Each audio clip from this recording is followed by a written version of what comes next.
اعوذ باللہ من الشیطان الرجیم بسم اللہ الرحمن الرحیم۔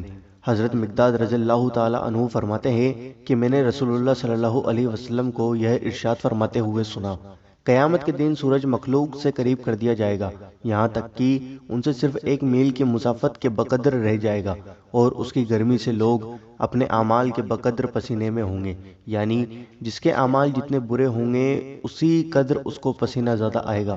بعض وہ ہوں گے جن کا پسینہ ان کے ٹخنوں تک ہوگا، اور بعض کا پسینہ ان کے گھٹنوں تک ہوگا، اور بعض کا ان کے کمر تک ہوگا، اور بعض وہ ہوں گے جن کا پسینہ ان کے منہ تک پہنچ رہا ہوگا۔ رسول اللہ صلی اللہ علیہ وسلم نے اپنے منہ کی طرف ہاتھ سے اشارہ کیا کہ ان کا پسینہ یہاں تک پہنچ رہا ہوگا۔ دوستو، یہ حدیث شریف ہے مسلم شریف کتاب کی۔